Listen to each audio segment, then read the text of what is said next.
যে শেখ হাসিনা বাংলাদেশের সংবিধান নষ্ট করে দিয়েছে, যার পিতা 1 মিনিটে গণতন্ত্র হত্যা করেছে, তার ছবি এখনো গণভবনে কেন? সেদিন ক্যাম্পে কি খেয়েছি?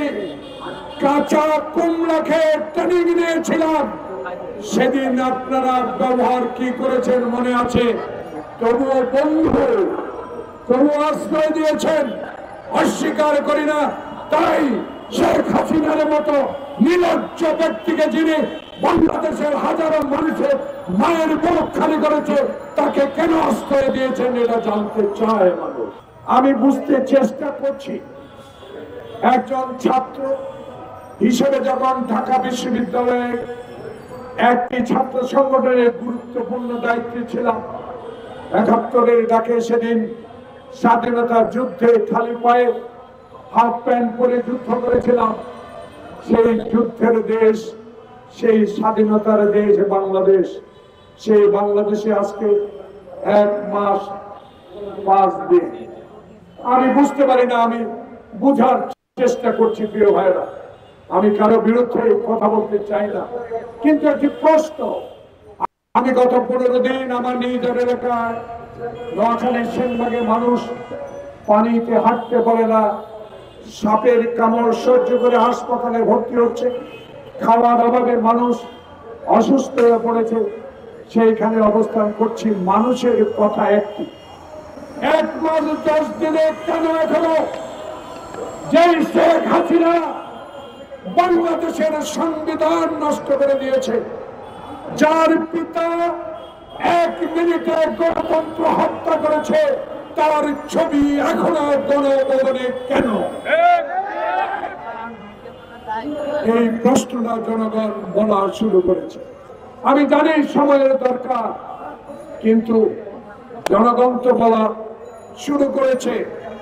এর মধ্যেই যদি শেখ হাসিনার পরিবারের একটি লোককে আইনের আওতায় আনতে পারতেন, তাহলে আপনার প্রতি যে বিশ্বাস আছে, সে বিশ্বাস 1000 গুণে বেড়ে যেত। আমি বিশ্বাস করি আপনাকে, আপনার মতো মহৎ ব্যক্তির প্রয়োজনে দেশে আপনার মতো এই মহৎ ব্যক্তিকে 14 তলায় পায়ে হেঁটে হাজিরা দিতে হয়েছে।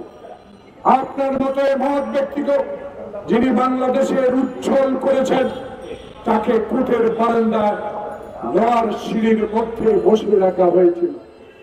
আপনাদের বিশ্বাস, আমাদের আপনাকে নিয়ে অহংকার অনেক, তবু জনগণ বলা শুরু করেছে, যারা স্বরাষ্ট্র উপদেষ্টা, এরা কোথায়?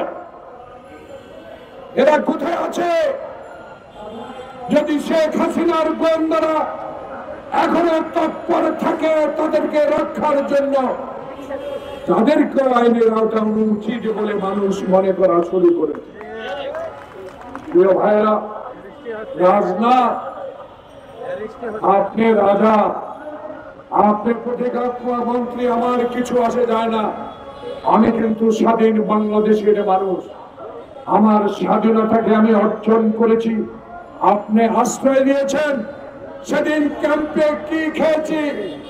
কাঁচা কুমড়া খেয়ে ট্রেনিং নিয়েছিলাম। সেদিন আপনারা ব্যবহার কি করেছেন মনে আছে? তবুও বন্ধু, তবুও আশ্রয় দিয়েছেন, অস্বীকার করি না। তাই শেখ হাসিনার মতো নির্লজ্জ ব্যক্তিকে, যিনি বাংলাদেশের হাজারো মানুষের মায়ের বুক খালি করেছে, তাকে কেন আশ্রয় দিয়েছে চায় মানুষ। আমরা, আমাদের এই নেতারা বলেছে, আমরা আপনাকে সমর্থন করে যাচ্ছি।